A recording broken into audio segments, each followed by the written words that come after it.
Middlesbrough 6-1 last night, but who will join them? That is the question, Ray Houghton. The black and white flags are ready as Fulham look to book their place in their first ever League Cup final, but Liverpool start the night with that one goal advantage. Yeah, they are favourites coming into the game, Liverpool, for obvious reasons. You look at the form that they've shown over the course of the season.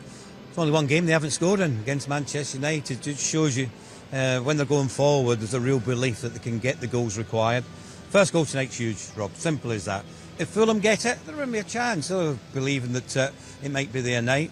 They've had 3 games against Liverpool in the last year or so. 1-0, 4-3, 2-1. So they've always been in it. It's always been close games. And they've had Liverpool's number now and again. Certainly in the first match up at Anfield, where Liverpool eventually won 2-1.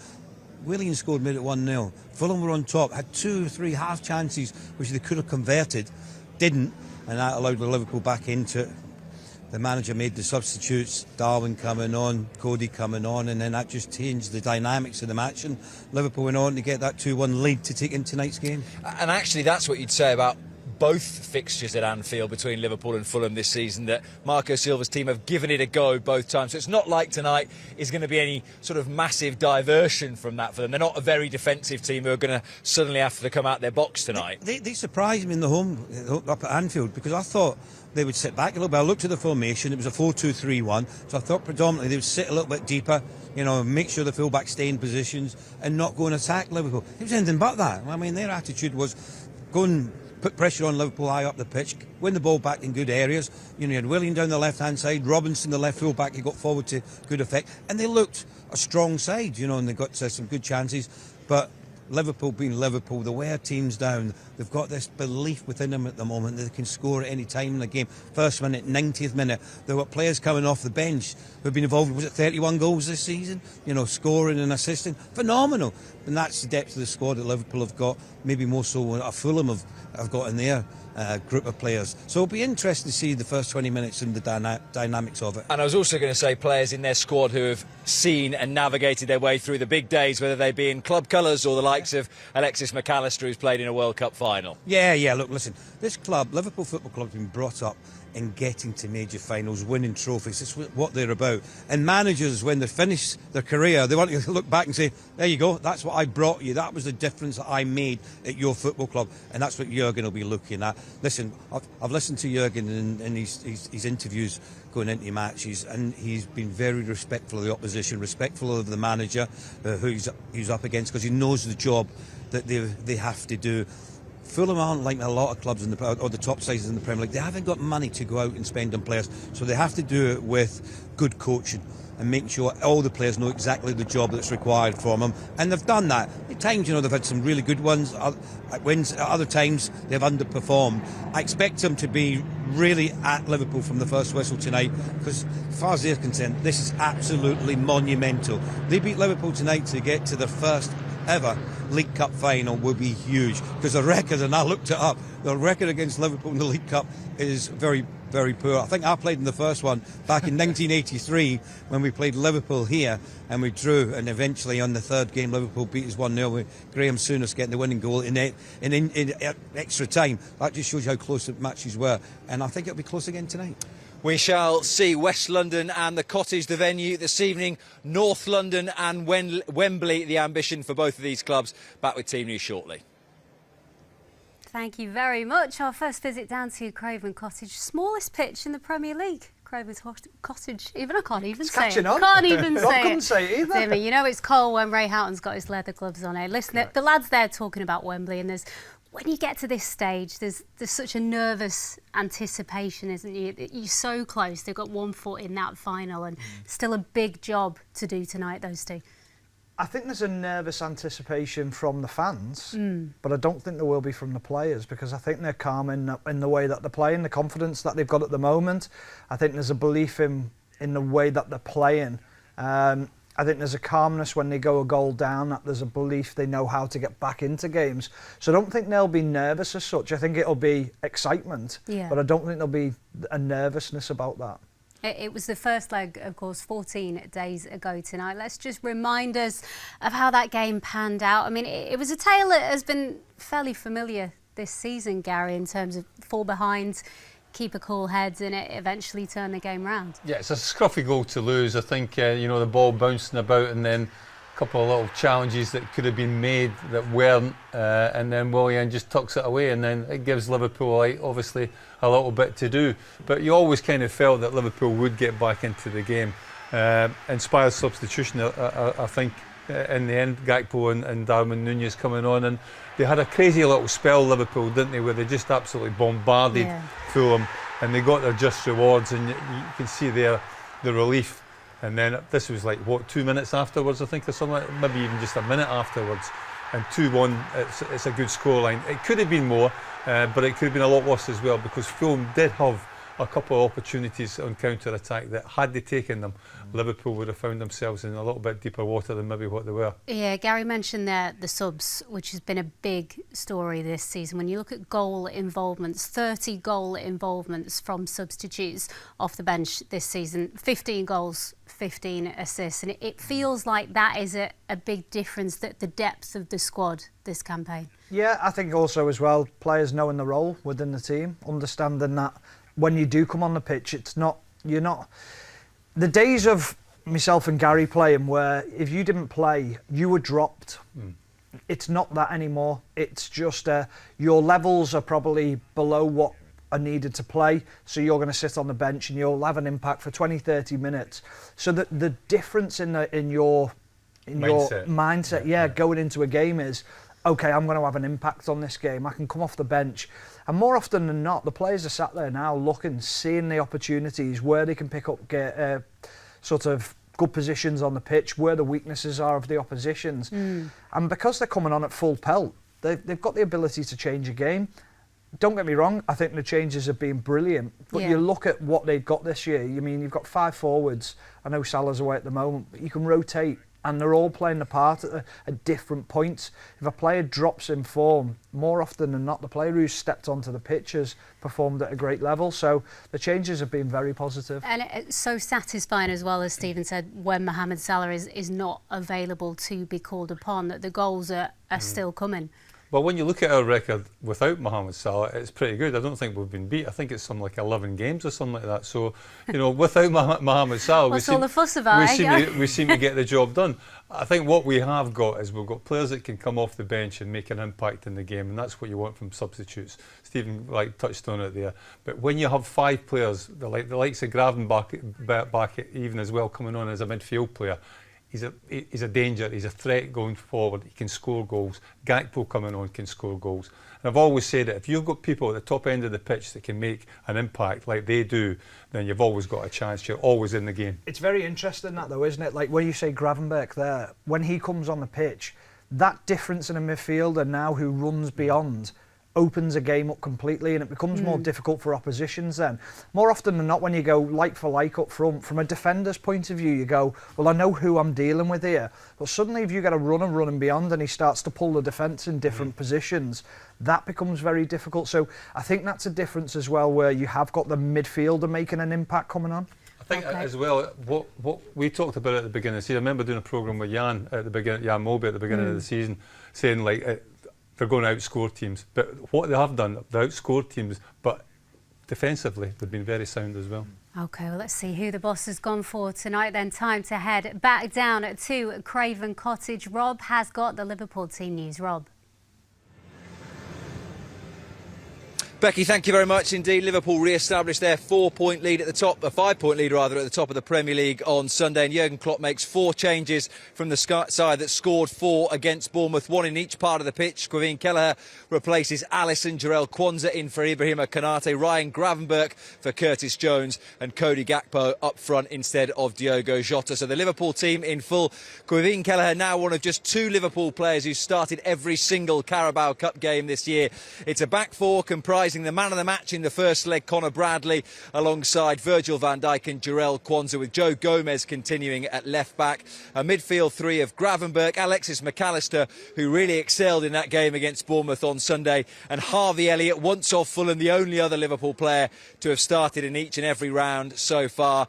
And then a front 3 of Luis Diaz, Darwin Nunez, who made his Liverpool debut here last August, and Cody Gakpo looking to become the first Liverpool player ever to to score in 5 consecutive League Cup games. Also, a big boost for Liverpool on the bench tonight. Andy Robertson back from that shoulder injury and in amongst the substitutes. Ray Houghton's still alongside me. What do we make of those 4 changes? Yeah, then? no surprise. We knew Kelleher was going to come in. He played, as you said, played in every round. The manager was always going to change things around as far as the other personnel is concerned, because you've got to manage the players. A lot of them have been coming back from injury. They've had a lot of games in quick succession, so you don't want to tire them out. Looked at the data, seen who's really fit, who's 100%. There's some players have been sitting patiently on the sidelines waiting. They've got their opportunity. But you know what? It doesn't matter who he leaves out or brings in. There's a confidence in the whole set-up at Liverpool at the moment. I've seen it once again when the lads walked in. The togetherness is there.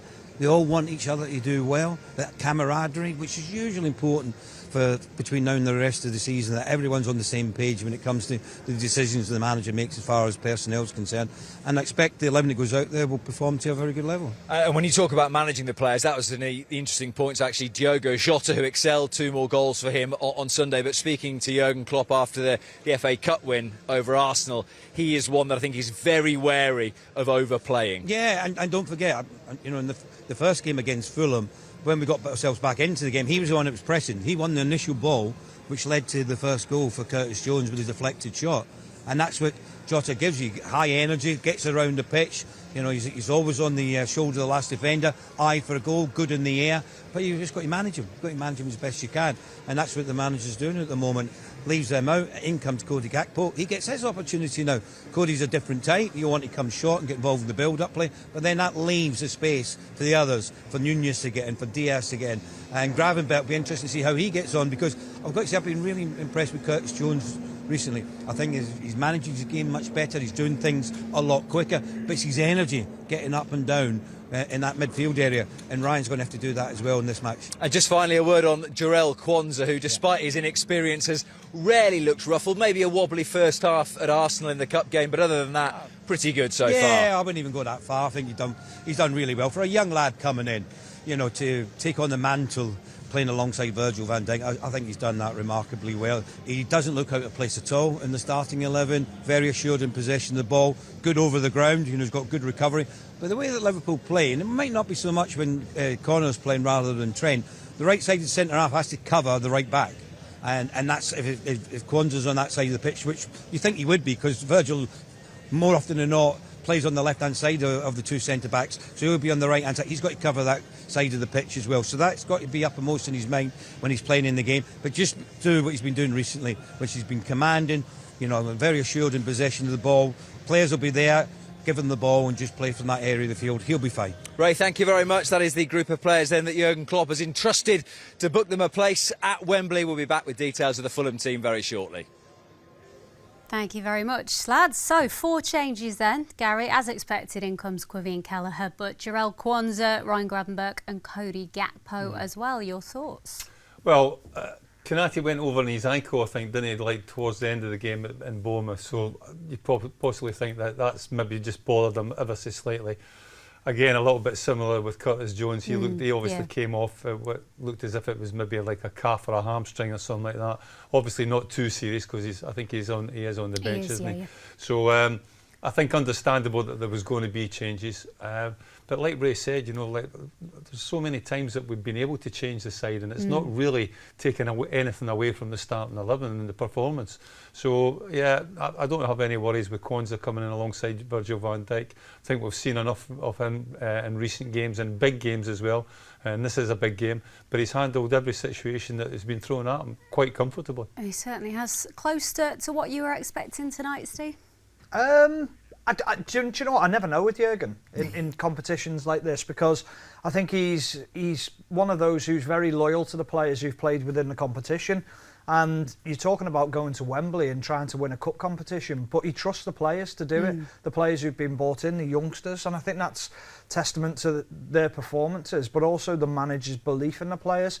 And I think what you're seeing off the back of that great displays from them, real confidence within the team when they're called upon. But yeah, I mean, he could have done anything, and that's the great thing, is we're not sat here going, what is he doing? Yeah. Like, how's he made that change? Even Quansah coming in at the back, he's played in the semi-final, but you don't go, well, he shouldn't be playing. No. He deserves to play because of his performances within the Premier League this season. Let's talk about up front. Darwin Nunez, firstly, will be brimming with confidence, you would think, after the weekend. There's always so much talk around Darwin Nunez, but it seems like people who watch him week in, week out have no doubt about the value that he brings to this team. Outside of the club, there's maybe more questions, but you can't argue with his goal involvements tally, and his goals tally isn't too shabby either. Well, I listened to John Barnes wrote an article, or it was an interview or something like that, and I thought it was really interesting. He said he didn't relate Darwin Nunez to anybody, but I'm going to. I mean, if Darwin Nunez had like the football ability and the football know-how of a Luis Suarez, and with the work rate that he has at this, he'd be the best player in the world. So we wouldn't have got him for 64 million. You'd have been having to pay about 164 million. Every player that plays the game has strengths and weaknesses. His weakness is the fact that he might not score every opportunity he gets. But what he get, again, a bit like Trent, everybody questions Trent about his defensive ability, but nobody really says, well, what does he give you? And it's only really now that people are saying, Trent Alexander-Arnold, what does he do well? Well, he does an awful lot of things well. Darwin Nunez is a bit similar. Like, I'm not saying he's similar to Trent, but like strengths and weaknesses. His strength is not his finishing. He's not going to finish on a regular basis every opportunity he gets. But what he does do, he leads the line really, really well, and he's a nuisance. He's a Captain Chaos. I was going to say that's one of his strengths, is being such a handful, isn't it? And I suppose his work rate as well, which really fits in with like the ethos of the way that Jurgen wants his teams to play. Yeah, to be missing some chances, if you like, as Gary says, your work rate has got to be excellent to be getting in all those positions in the first place. Yeah, it has. I think also what he does is he gives you, when teams press and they press well, he gives you that option to hit it into him, just dink it over and miss the press out. He's inconsistent, but he's still young. I think what we're all saying is well, he's bought in as £64 million, whatever it might be. Yeah. He should be scoring, he should be doing this, that and the other. But he is a youngster who's still in the making, and he's only going to get better over time. He is a nuisance.